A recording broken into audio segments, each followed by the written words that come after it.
Hello and welcome to Unlocking Health with Dr. Lexi. And today I have Kelly Myerson here. And Kelly is an author, a speaker, a coach, and a sleep expert. With over 20 years of experience in occupational therapy, Kelly is uniquely poised to handle stress. And your niche, really, Kelly, is working with families with children with special needs. Yes. Welcome. I'm glad you're here. I know that you really enjoy cultivating a space for people to emerge and savor their lives and live their best lives. So, welcome. Welcome. Thank you so much. And yes, I agree. I think there is so much possibility for us to be leading the life of our dreams today, starting now. Absolutely. And sleep is such a big part of that. I think sleep is often overlooked. Mhm. Um, just for myself, I probably get maybe 2 or 3 hours of sleep a night right now, not always, but it's definitely impacting every part of my body. Um, Ah, and I think it's not talked about enough within doctors' offices or other health professionals. So tell me how you got started with sleep.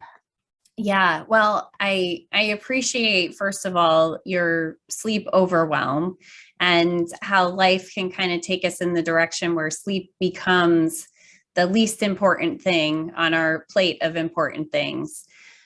So I feel you and I'm here for you. And so I work as an occupational therapist. I work primarily with kids with multiple disabilities. And my background is in sensory integration. And so over the years, one of the most troubling areas for families with children with special needs has been sleep. And it's not typically the first thing we talk about, but it sort of comes out in conversation. And, I had families realizing, oh my gosh, you could be a resource for us. You could help us, to work on self-regulation and help our kids get better sleep, because when kids don't sleep well, parents don't sleep well either. And that sleep deficit that we try to go out into the world and operate with has such a tremendous impact on our health and our well-being. So where I started was helping my clients and families and children with special needs. And then in my own life experience as a mom, I have an 8-year-old and he didn't sleep well in the beginning. And so I didn't sleep. And there was sort of this vicious cycle of feeling the stress and chaos in my space and feeling the stress and chaos of sleep. I used to have almost like a panic attack before it was bedtime. Like as soon as it started to get dark, I'd start to have this panic of like, oh my gosh, I'm not going to sleep tonight. And it took a little bit for me to figure out with my new mom brain that the skills and the things that I was bringing to my clients were things that I could also be applying to myself in my own life. And so once I did that, I was like, oh my gosh, I need to help more moms, more entrepreneurs, more parents who are just experiencing this overwhelm and this stress related to not getting enough sleep, figure out how to create much more simple strategies than just like you need to get more sleep. Mhm. And that's, everyone says that, right? I mean, we all know turn off the phones and the TVs before bedtime, use blue light blocking. And it sounds good in theory, but first of all, how many people have regular clocks, even digital clocks, right? So um, now, as far as working with children in your OT field, with sensory integrations, and I've dealt a lot with that as well as an audiologist, but I never really kind of pieced that part together as far as if someone's always hyper stimulated, they're not Mm-hmm. going to be able to settle themselves down to sleep. So I'm sure what you're teaching them to relax and calm some of that nervous system down is very beneficial for sleeping in general. Oh, Um, absolutely. what age do you start working with on these children? I mean, I know you do everybody, but what age? Oh, sure. I mean, typically the families that I've worked with have school aged children. So, Okay. anywhere from preschool to high school. But certainly there are strategies that work for new moms and helping them to cultivate the spaces, to create those routines. And even for adults, women who are going through menopause and people who get up into their 70s and 80s, there are changes in the way that their sleep patterning happens just based on genetics and the aging body and brain. But there are strategies that we can use to help anybody at any life time frame or age to help them to improve their sleep. So how is your approach different? So the way that I operate as an occupational therapist, I kind of look through the lens of the person I'm working with, the activity that they're engaged in, and the environment in which it's happening. And sort of working with those three interlocking circles, I get the best occupational performance. That's the OT framework. So when I'm talking about sleep, the three overlapping circles that I look at are mindset, environment, and habits. And where those three circles interlock and overlap with each other, that's where we get our best sleep ever. So we can target those specific areas based on where someone is struggling. And the really cool thing about this is it's a holistic framework. Right. So it isn't based on the medical model in terms of what medications you're going to try. It's really about your lifestyle, your environment, and things that you have immediate capability and control of making changes within. Do you find that one of those three pillars is more important than the other, or is it where all the crossover between them occurs that's most important? Yeah, I think pillar is great because if you kind of think of them like each is a piece of the foundation, if any piece has cracks in it, the foundation is shaky. So I think they're all vital in their own special way.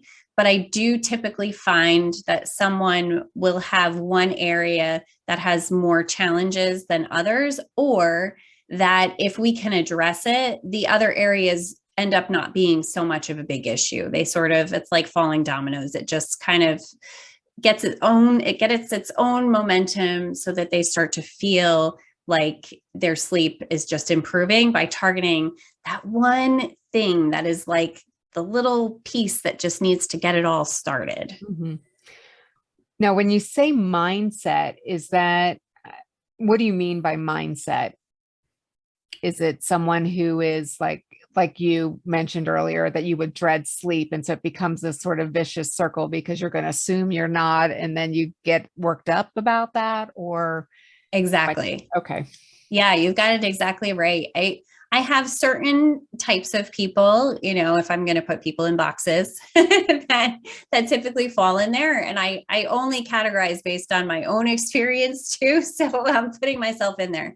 So a lot of times people that struggle with mindset are like my busy brained people. So that could either be people who are entrepreneurs and they're super creative and they don't ever really stop motion all day long. And so when they stop motion is often when they first lay down in bed and their mind is going and going. Right. And that could also be people who are experiencing a lot of stress, a lot of overwhelm, some anxiety, ADHD, that they lay down and their brain is still going. And so if we think about what we were talking about a few minutes ago with the stress of it being a new parent, when you're in this high state of stress, your brainwave activity, your body, your nervous system is in such a heightened state that you have so far to fall. Mm-hmm. To literally fall to sleep. So being able to calm and find specific strategies that help your nervous system and your body be prepared for sleep before you're actually laying down to go to sleep. So people who struggle with mindset really probably need a couple hours, an hour and a half prior to bedtime to be doing things that are winding down their nervous system, winding down their mind, and also honoring their body's need for stillness. So everything is always information. So if you lay down and your brain gets busy, that's a really good information for you that you have some things that you need to process and work through. So finding some time to do that, either before bed, which is great, doing some mind dumping. And I like to encourage people to just let it all come out. Don't try to organize it. Don't try to make it make sense. Just let your pen hit the page and just write it all down. Maybe it's your grocery list that's been hanging back there. Maybe it's the appointments that you were supposed to set that you didn't do yet. Maybe it's something that's, feeling stressful for you in your life. So just putting it all down on paper a lot of times helps you to be able to release it. So then when you do lie down in bed, you already let that stuff out. And I always encourage people, if this becomes a new habit for them, that they're writing down the things on their mind at the end of the day, leave that notebook on your nightstand. So what's going to happen is your brain is going to be like, oh, you want me to give you everything. So you'll lay down and it'll be like, oh, and this, oh, and this. So you can just grab your notebook. You don't even have to turn on the light and just kind of write those words down. So it starts to honor your body and your brain's need to get it all out at the end of the day. And it sort of leads to a little less of that feeling of overwhelm when you're trying to manage too much in your mind at once. And I don't know if this is a good question or not. Do these traits tend to be learned from our parents or passed down generationally, or is it just personality that really factors into how busy someone's mind is? Oh my gosh, I love this question. This is such a good question. I think it's a little bit of everything. I think it's partially how we perceive we're supposed to be functioning in the world, really operating on that. I need to get all these things done. I need to manage all these things, the shoulds and I have tos that kind of weigh us down. And I think it's also patterns that we've seen with our families. So if you had a family who sort of took the time after dinner time to relax as a family and read and relax and then go to bed, you might be more likely to gravitate towards that yourself. However, there are certainly career paths and choices that people make that really you could be on and you could be working any time of day. So sometimes it's also that piece of having a difficult time shutting it off and pulling away from it. Right. Yeah. So you think a good thing to do as far as the mindset go is to do that dump, by writing things down. And I think I know I've heard that before. I've just never done it. But I think it's also a good way to get things into the subconscious. So instead of in the conscious mind, when you write it down, it also puts it into the subconscious. So you can also work through things a little bit in your sleep, but your conscious mind is not focused on it, therefore allowing you to sleep. What about environment? What things are you noticing in the environment that makes it difficult for people to sleep? Excuse me. I think so. A clear, clean, clutter-free environment is much more conducive to sleep than one filled with clutter. So, and we all understand that, but sometimes that becomes, excuse me,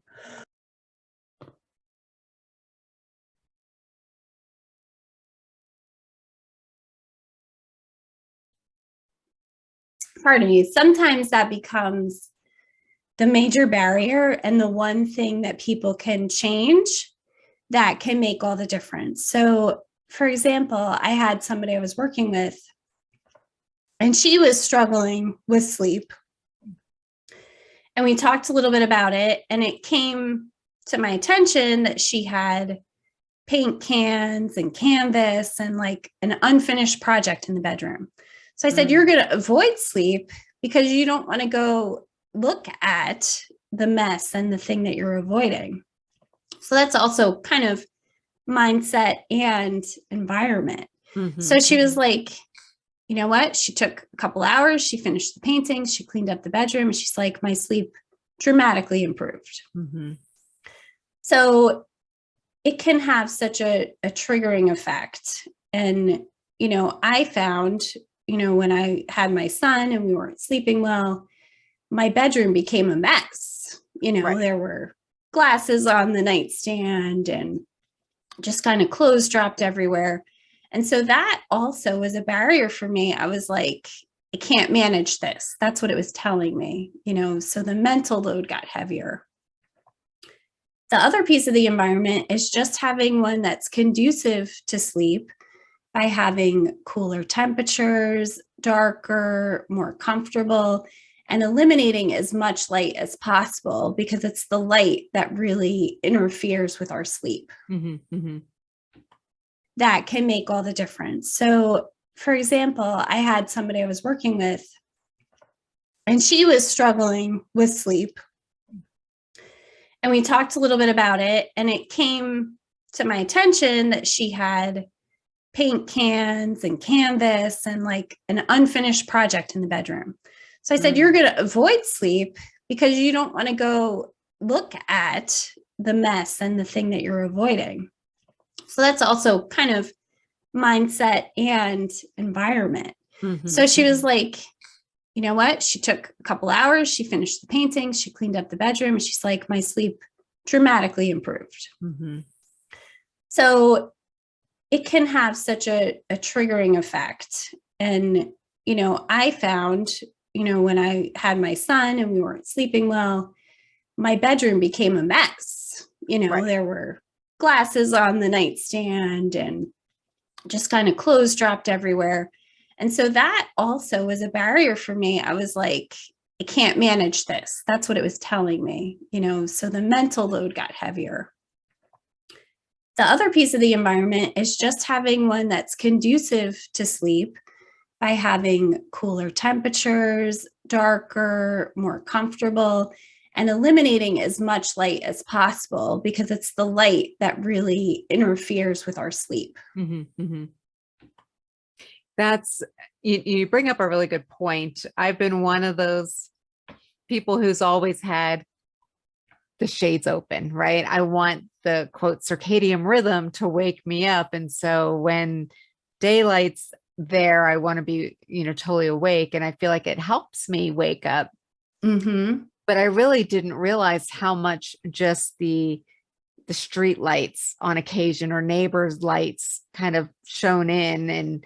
And I've found that lately, because I'm developing my own insulin resistance program for people, and sleep is such a big part of that I have been closing my shades and things as tight as can be. And my sleep is so much deeper. I'm now remembering my dreams, which I can't remember the last time I remembered a dream. Wow.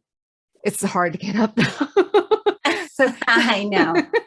Does that get easier? So if anyone's struggling like me with waking up and it's really dark, does that just kind of get easier as your body goes into deeper sleeps? And yeah, I think it does. And I think it's also about, are you getting enough sleep and do you have enough sleep opportunity? So it could also be that, the darkness is sort of getting you into that state and you're going through those cycles of sleep. And then you're not ready to wake up at the time you want to wake up. It was just working for you with the light because it was naturally giving you that environmental cue. Right.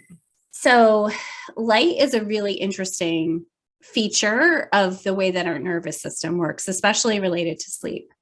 So it's really good to get light within the first couple hours of waking, like to go outside and to get natural light in your eyes from the sun.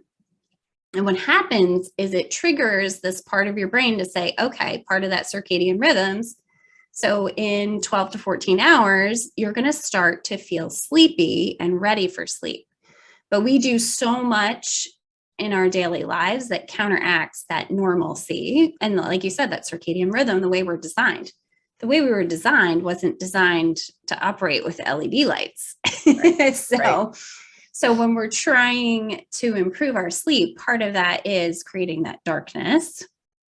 And then, for you, the other piece might be that sleep opportunity. How many hours do you have the opportunity to sleep? And then how else could you be helping yourself wake up? A lot of people use their cell phones. I happen to like using, either I have a thing, it's called a hatch, and you program it and it sort of has light that comes up like the sun rising. or do vibration through a watch, because then you're not getting as much interruption. Interesting. I didn't even think about that. And I will post a link to the hatch as well on my page here. The other leg of that was lifestyle, correct? Habits. Yes. Habits. Yeah. Lifestyle is a good way. Yeah. It is all about lifestyle. And I think, some of the habits that we have kind of help us in our productivity, but not necessarily in our sleep. And so, in particular, caffeine, and when you have caffeine, and something that most people probably don't know is that caffeine continues to be in your system for up to 12 hours after you finished your cup of coffee. So if you're someone who's sensitive, you might find that, 12 hours, if you have your cup of coffee at noon, 12 hours later is midnight. Right. So it could be interrupting your sleep that way. And some of the other things that we do, just besides technology, and I think that's sort of overdone in terms of telling people how bad the light is for them, but it's also exercise. What time of day you're exercising, because quite often we're using exercise as a motivator to give us energy. But if you do it too close into bedtime, it's going to have the effect of keeping you wide awake. So like 4 hours before bedtime, you probably want to stop exercising. What do you think about like showers or baths before bed? Is that wonderful? It's great, because in order for you to start to fall asleep, your body temperature has to drop a couple degrees. And so when you take a hot shower, after you get out of the shower, your body temperature actually drops. So that's a great way to start to prepare your body for sleep. Now, when you work with people, do you give them like a checklist of things that maybe they need to kind of look at home, as far as, so you have a really good idea of what they're going through and what their environment and lifestyle is like? Or how do you work that with your clients? Yeah, so I do a whole questionnaire with them on the phone to find out where you're struggling, where you're having a difficult time, and sort of figure out what is your goal and motivation. So are you looking for more sleep, better quality sleep? What are some of the influencing factors in whether your sleep is good or not good? Because I really think that holistic individual approach works so much better than just kind of the global ideas. We can all take the global ideas and apply them. Right. But often there's something very specific that's going on for someone. And I also like to figure out, could it be medical? Could there be a hormonal imbalance or another chemical imbalance that we can do all these different strategies and it will probably help? But if ultimately what you need is a medical intervention, that's not something you're going to get from more of a lifestyle shift. Right. Right.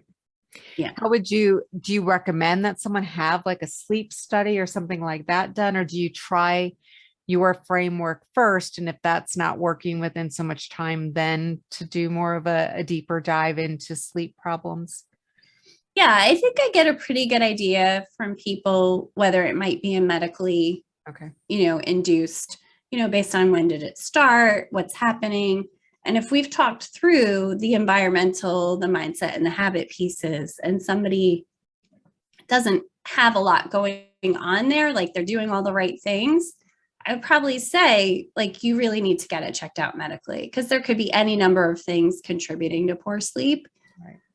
But even if someone is struggling and it's a medically based issue, then they can still apply the strategies, because even if you go take medication, if you're still, drinking your caffeine at 3 p.m. and your bedroom is a mess, I'm just making up like a story of someone, but I thought you were talking about me.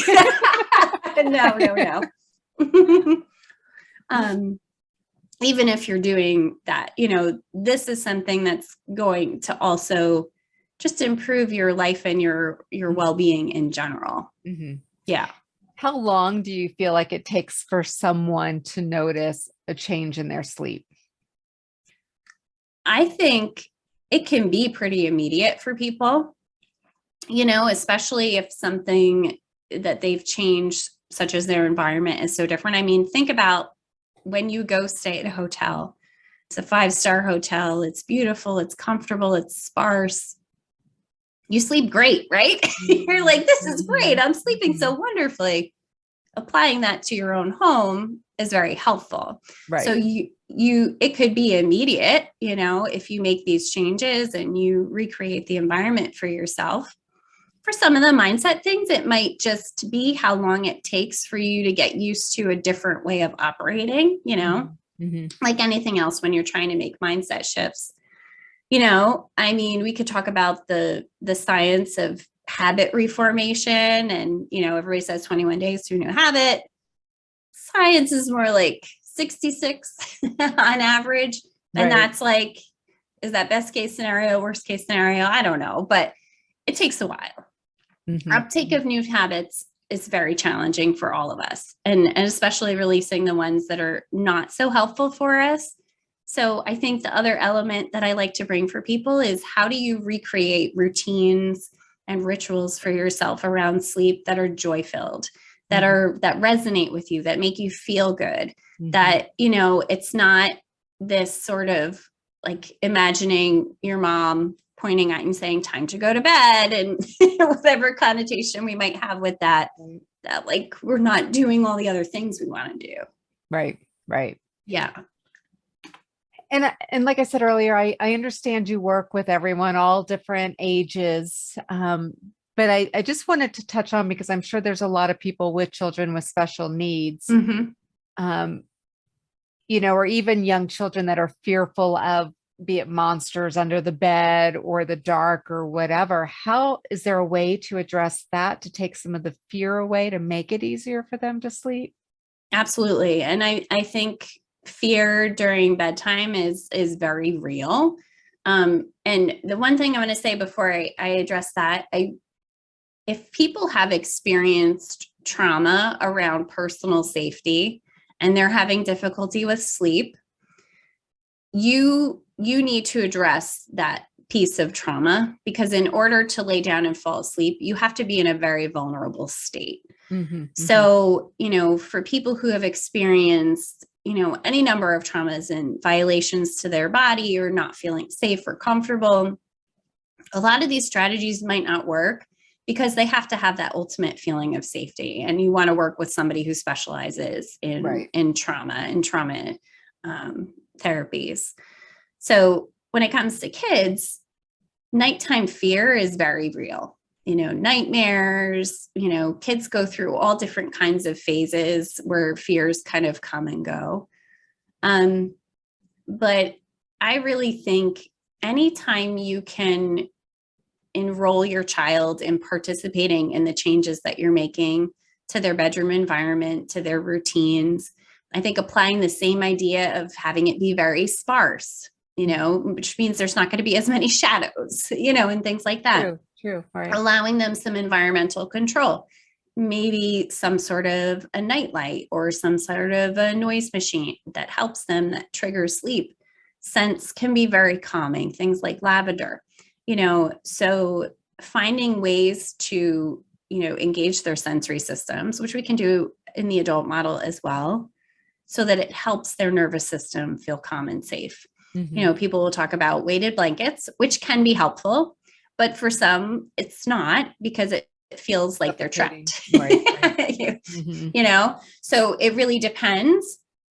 And if you have a child with special needs and you're working with an occupational therapist, it would be worth speaking to them, because they're going to have very specific knowledge about your child and their specific sensory needs and challenges. But for typical parents with typical children who are struggling with sleep, I think cultivating that environment, setting those really good, consistent routines so they know what to expect, and having, at least I'll say this as a mom, I think having a lot of compassion for kids when they're going through these fears, because it's very real for them. And trying not to take a punitive kind of approach to it.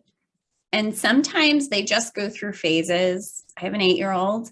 He just goes through phases where he just really needs his parents more, and he needs to feel safe and secure. And we also have to think about what's going on in the external environment, in their life, in the world, that might be a contributing factor. And for most kids, it's often a phase. It comes and it goes, and it might come back again. But if we can kind of maintain that feeling of safety and a secure attached relationship with them, you know, they can get through it, and we can use it as a teaching moment for how they overcome these moments in their lives. Right. And I agree. I mean, that the scolding children if they can't sleep, despite how tired you are, is ineffective, because it really just furthers that whole lack of safety and security with going to sleep. It becomes a negative association. So, oh, for sure. And I think if you're a parent and you're at your wit's end because you are also not getting enough sleep, and that has a tremendous impact on our mental health, then I think it's always okay to outsource for help. I mean, these days you can find people, like if it's a psychological challenge, you can find psychologists and psychiatrists that will meet with you over the computer. So it's such a good time in terms of being able to connect with people. And, you know, if you're listening to this and you're just totally stuck and you don't know where to go, I'm also more than happy to get on the phone with people and help them to figure out the next best step. It doesn't necessarily mean it's working with me, but it might just mean, how do you find the right people for the challenges you're having as a family? What would you say are the 3 most actionable things someone can do as far as improving their sleep tonight? So before they even meet with you or another sleep specialist, what should they change immediately in their lives? I love it. Okay. So first of all, I think just making the decision, sometimes it's the deciding that's hard, the decision that you're going to prioritize sleep for yourself, and giving yourself, if you're an adult, 7 to 9 hours sleep opportunity, and just saying it and write it down on your schedule and figure out how you're going to make that work.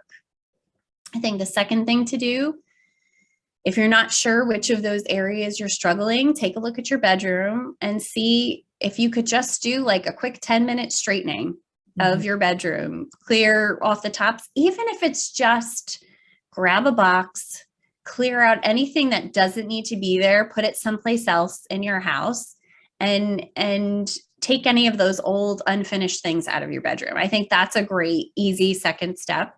And I think the third is sit down with a journal, give yourself like a quiet moment, a cup of tea, something relaxing, and just write down what is your dream for how your sleep would be and how it would feel. You know, give yourself permission to envision that, especially if you're really struggling. Like, what would it look like to have a great night of sleep? I can tell you, for me, it looks like, after dinner is wind down time. It means taking a shower at night and setting up everything I can for the next day. So my morning is super easy because I'm not a morning person.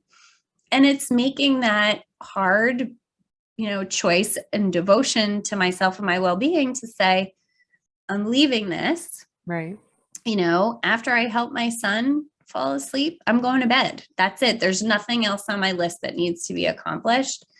So it's a shift. And the amazing outcome of that, in my life at least, is that I actually feel like I have a lot more time because, one, my brain is much more operational and able to make choices and problem solve.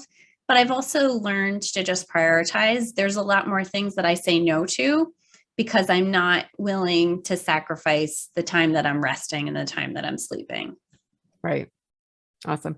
And I think a good point to make about sleep is when we're sleeping is when our body rests, rejuvenates, restores, and builds muscle. And if you're not getting enough sleep, your body is not going to go through all of those phases it needs to. So, yeah, 100%. I think it's super important. And I mean, I've read and a lot of the research and the stuff out there. I mean, people don't need to read that to know, but there are so many studies, if you're interested, on the impact of sleep, both positive and negative. Ultra athletes and musicians who use naps to make their performance better, and studies on increase in heart attacks and car accidents around the time of the year that we're doing the fast forward and rewind of our clocks, so that disruption of just that hour twice a year to fall back and spring forward has a tremendous impact on people's health and well-being and the disruption of sleep. And of course, if people are into exercise, people have much better ability to continuously stick with exercise and to have positive impact from exercise when they're also getting enough sleep. Absolutely. Absolutely. Yeah. Now, before we get off, I know you're an accomplished author, and I just wanted to put a plug in for your books back there. So tell me about your books. What are their titles? What are they about? Well, the one that might be most interesting is this one over here, which is The Ultimate Guide to Self-Healing, Volume 4. It's 25 authors, each with a chapter, and mine was about recreating your sleep environment in here. So this one is great if you're looking to kickstart your better, healthful sleep. I've also written on the topic of detoxing in your whole life in general, whether it's relationships, i.e. divorce, or breaking up with a bad job or a bad boss, and then also with the foods that we eat. And I've also written about just having a more restful and joy-filled life and being able to still accomplish as much as you want to accomplish and perhaps more by actually resting less. So those are my favorite topics. And I do have 2 books coming out, one at the end of this month and one next month. The one coming out this month is about balancing sort of your feminine and masculine abilities so that you can get things done and also feel really good, which I know we all want. And then the really exciting project that's coming out next month is called Holistic Mental Health, 25 authors from different fields. And in that, I get back to talking about sleep and reforming habits. So awesome. That'll also be a great resource for people. Awesome. Awesome. Help give me the links, and I'll make sure to post them up. And I just wanted to thank you so much for your time today. Again, I think sleep is underrated, and it's probably sleep and dehydration to me are 2 of the biggest things that are going to have an immediate impact on our health and well-being. If anyone wants to get a hold of you, what is the easiest way for them to do that? I'll give you my Calendly link. I do a free 15-minute sleep chat where we can talk about your sleep problems, and I can give you a little bit of direction where to start. Okay. And I'll include those links in the notes below. Kelly, thank you again. I really appreciate you taking the time to be on the show today. Thank you so much for having me. It was a pleasure.